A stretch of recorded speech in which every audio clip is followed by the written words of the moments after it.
Hey guys, how's it going? Hope you're doing well. My name is Crown, and today I'm going to read you some very interesting stories that I hope that you're gonna love. And now, without further ado, let's go!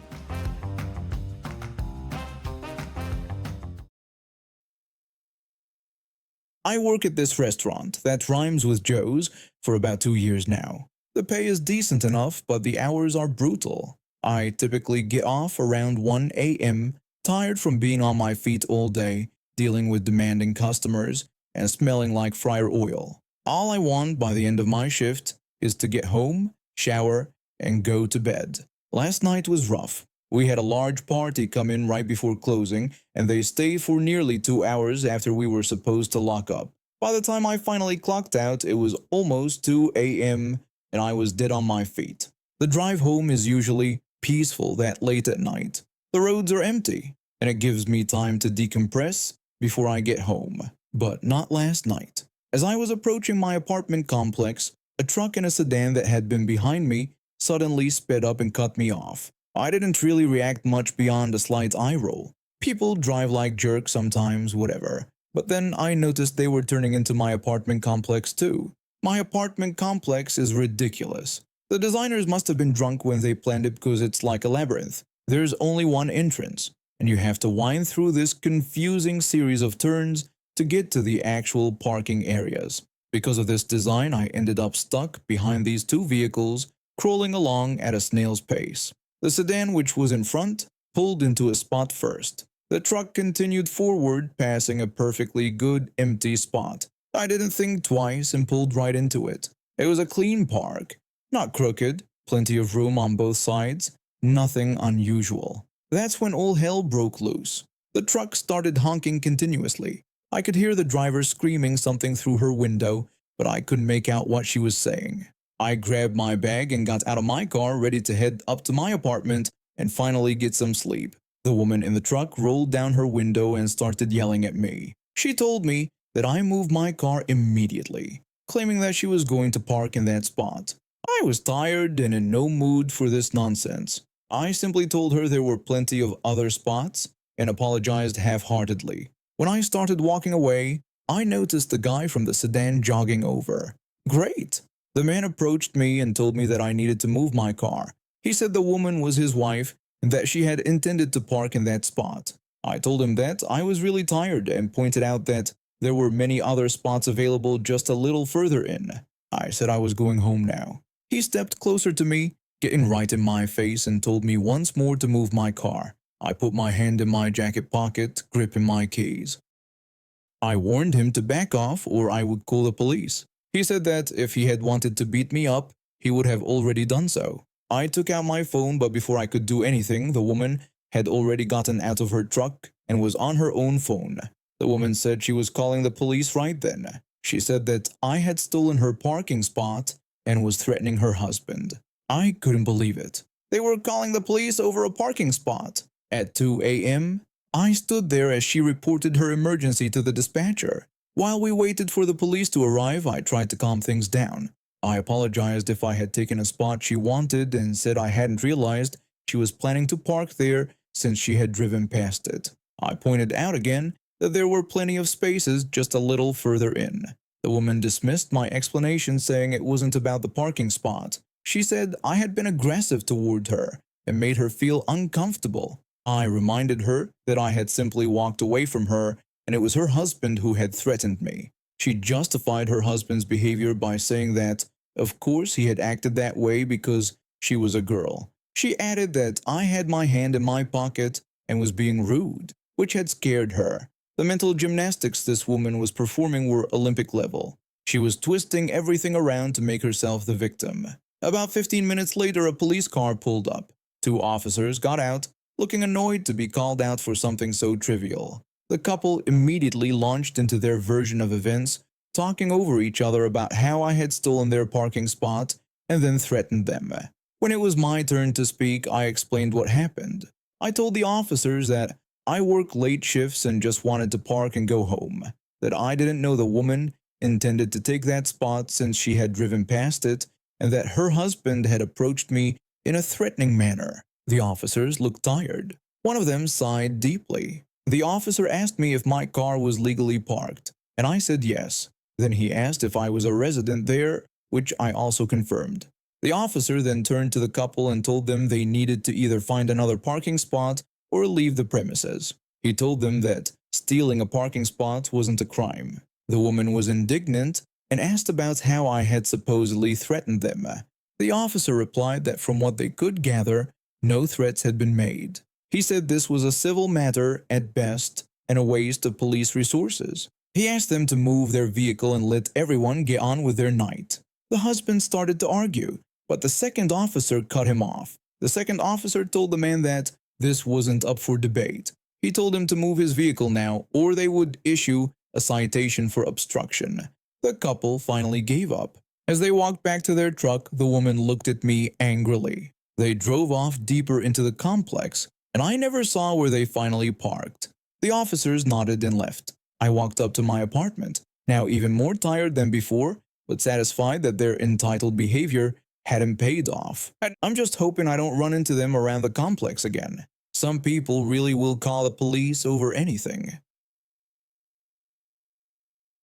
I work as a truck driver for a moving company in the big city. The job pays well, and I get to see different places. The downside is parking in challenging spots, since many customers live in crowded areas. A year ago, my team and I drove 150 kilometers to another city for a company moving job. When we arrived, we saw construction work next door to our destination. This made things difficult because the construction took up part of the sidewalk. Normally, there would be enough space for 2 trucks. Since the road only had 1 lane each way, I parked my truck partially on the sidewalk for safety. I didn't want to cause a traffic accident. I left enough room for pedestrians to pass without stepping onto the road. This parking is legal in my country during loading and unloading. We worked for about 30 minutes when he showed up, a middle-aged guy on a bicycle who looked ready to save the world from injustice. I'll call him EB. He stopped next to my truck and started taking pictures. I ignored it since this happens often. Then EB told me to move my truck. I said no, explaining I was working, and there was enough room for him to pass. He argued about what would happen if someone with children and a carriage needed to get by. Right then, a woman with a baby carriage walked by without problem, looking confused as we both looked at her. I smiled at the timing. I kept working during this talk. EB then said my parking was illegal. I told him it wasn't, and he could look up the law. He got louder, saying it was illegal and I needed to move the truck. My co-workers came out from inside with more items to load. One asked what was happening. I said just some jerk trying to make me move the truck, nothing unusual, and told them not to worry. My other co-worker asked EB if he had anything better to do than bother people who were working. EB said that he would call the police if we didn't move the truck. We smiled and went back to work, ignoring him. We knew he couldn't do anything and we had a busy day with several stops. We already expected to work overtime without this problem. About 15 minutes passed while the guy made phone calls. I figured he was calling our company and the police while ranting about my parking. Then he repeated his threat about calling the police. I laughed and asked who he had just called. EB went quiet for a minute before continuing about my illegal parking. Then I saw a police car driving behind him. The officers looked at the situation, slowed down, smiled, and kept driving. It was midday now and many other trucks in the area were partly on sidewalks. Postal trucks, food delivery vehicles, and others. I told EB he could bother the other truck drivers too, since I wasn't the only one parked like this. I thanked him for the laughs. EB was angry at this point. My co-workers and I told him to leave unless he planned to pay us for the time we were wasting on him instead of working. He finally left, but that wasn't the end. EB posted about this on Facebook to his 100 friends, and my co-worker spotted it. He wrote that I was a jerk for parking there, and we were disrespectful, saying we just thanked him for the laughs. At first, I ignored it, but then I found out he also wrote about almost being fined for calling the emergency number. The operators warned him if he called again, he would get fined for misusing the emergency line. It was a long day, but we laughed about the situation. The construction workers nearby also asked what that was about. We told our boss, and he laughed at how ridiculous some people can be. We finished the job on schedule despite the distraction. Dealing with entitled people is part of the job, but this one gave us a story to tell. Back home with my mom, we have 5 pets that I miss. But since I moved to another city for grad school and plan to travel once the pandemic ends, adopting wasn't an option for me right now. Still, my partner and I wanted some animal companionship, so we decided to become foster parents for a local organization that rescues cats. The arrangement worked. We'd only have one cat at a time, and our first foster was this gray female cat named Smoke. She was about a year old, playful and cuddly despite her rough past living on the streets and going through a pregnancy. After she recovered from her surgery, the organization and we started looking for her forever home. Gray cats are rare in our area, so on the first day of posting her adoption listing, we got interest. A couple reached out to me, and after chatting and answering their questions, they asked to meet Smoke. We set up a date, and when they came over, they fell in love with her. The woman told me they already had 4 cats and seemed to know about the challenges of introducing an adult cat to a multi-cat household. They seemed fine, so we approved the adoption. Smoke was scheduled to go to her new home on Monday, and everything looked good. They were keeping her in a separate room to help her adjust. Not even a full week passed before I got a message. She messaged me saying that Smoke was being aggressive with her other cats, which were all female, and that she was thinking about returning her. I wasn't surprised by the adjustment issues and tried to give some guidance. I told her that she had probably introduced them too quickly and suggested she separate them again and give it more time. I reminded her that adult cats often take weeks to adjust to new environments and other cats. She agreed to try my suggestions. She sent me videos of the cats eating together. Smoke seemed more relaxed, so I thought everything was back on track. A few days later, another message arrived. She told me that she and her husband had been fighting a lot because of Smoke. She said that Smoke kept trying to attack their other cats, and since her cats didn't fight back, they were getting hurt. She asked if she could return Smoke, pleading with me not to send the cat back to the streets. I was getting frustrated but tried to be understanding. I sent her a text explaining the situation. I told her that if she gave Smoke up, I didn't know if I could keep her at my place again. I pointed out that while she might not see it as abandonment, that's what she would be doing. I said that 2 weeks was barely enough time for a former stray to adjust, especially with other cats. I mentioned that Smoke was already doing fine with their dog, so she probably wasn't aggressive. I said that these things take time and patience. She was crying during our conversation but agreed to keep trying with Smoke. That weekend passed, and then on Monday, exactly 2 weeks after they had adopted her, I received a voice message with the same complaints. She sounded stressed out. I didn't try to convince her this time. I could see she couldn't handle the situation, so I just arranged to get Smoke back. I talked to my partner, and we agreed to let Smoke stay with us again. When the woman came to drop off Smoke, she was crying and saying she was sorry and couldn't handle it anymore. Though I was angry that she'd given up so quickly, I remained polite and took Smoke back, along with the items she had bought for her, which she donated. Another week went by, and then I received texts from both her and her husband. They asked if they could have Smoke back, saying they missed her and wanted to give it another try, this time with a cat expert to guide them through the introductions. I was mad. I needed time to think, so I told them I'd give them an answer the next day. I talked with the organization, and they were shocked by the request.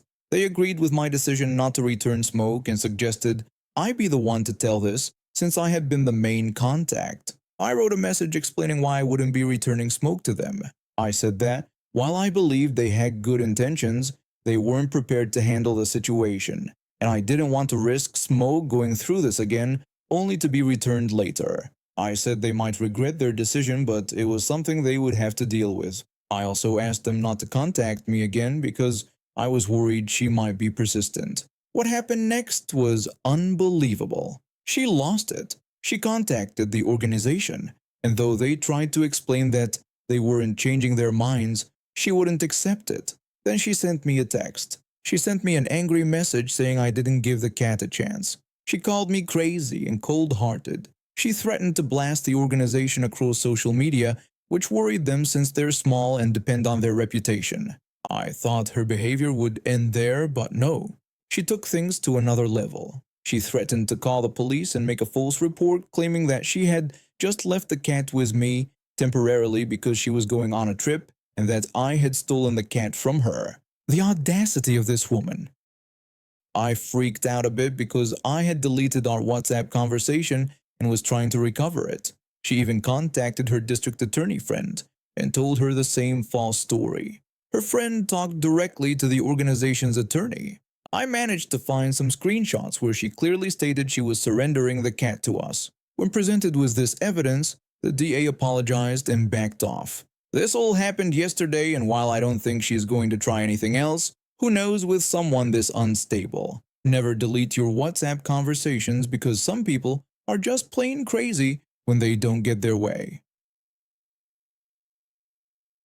When tuition bills started piling up during college, I took a job at Buffalo Wild Wings on campus, or B-Dubs as everyone called it. They put me at the front as a hostess, so I dealt with customers and delivery drivers picking up orders. Working at a wing restaurant on a college campus during football season is chaos. Hundreds of hungry students and alumni pile in before and after games, plus constant delivery orders from people watching at home. As hostesses, we handled online orders. Delivery drivers would sign the receipt to confirm pickup, often writing notes like "please review" or 5 stars next to their signatures. We could rate drivers through our system, but rarely had time during busy periods. We knew most regular drivers well. They understood that orders could take 15 to 30 minutes to be ready. Wings need 12 minutes to cook, plus time for saucing, packaging, and kitchen backups. But there was this one driver.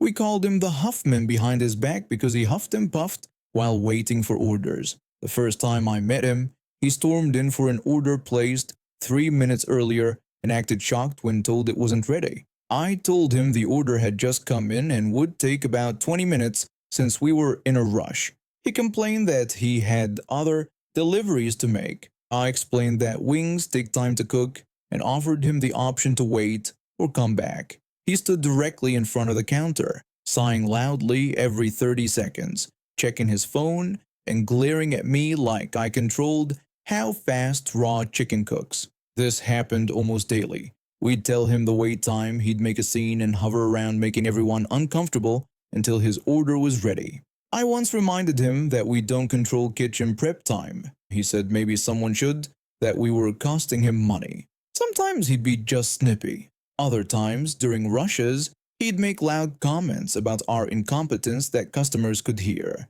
The breaking point came during a hectic Saturday. We had a new girl working with us on only her second day. The Huffman came in for an order just placed, and she gave him the standard wait time.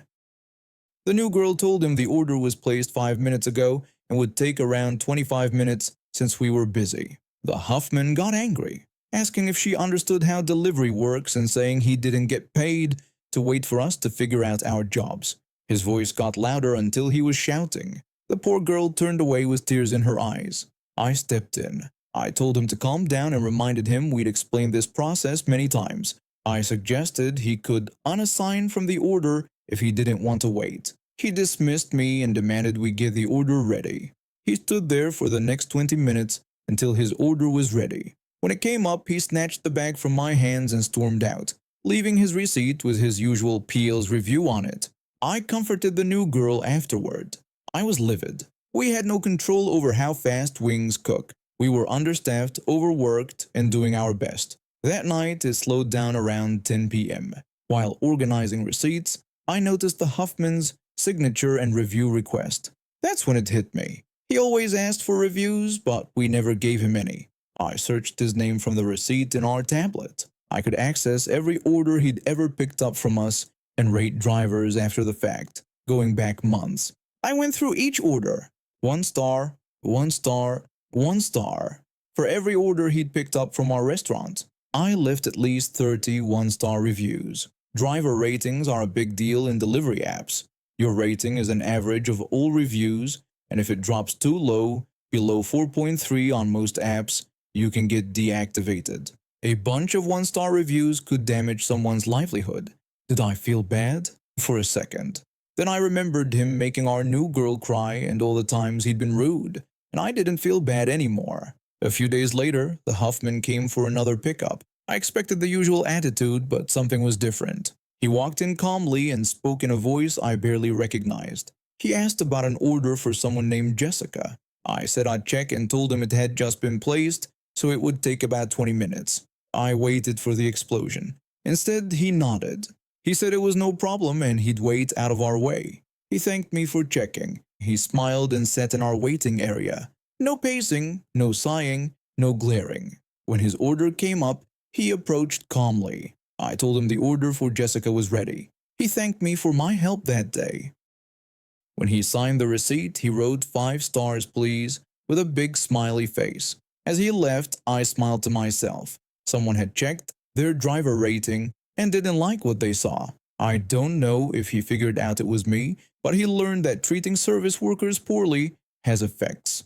The next few weeks he was polite, patient, and pleasant every time. He chatted about weather, asked how our day was going, and thanked us for help. The change was so complete that co-workers asked if he was okay. Did I feel guilty about threatening his job? Maybe. But people need wake-up calls. If bad reviews turned him from Jekyll to Hyde, I did the delivery world a favor. Leaving reviews for drivers became my favorite part of the job. And now we have reached the end of today's stories. Thank you for watching, and see you next time.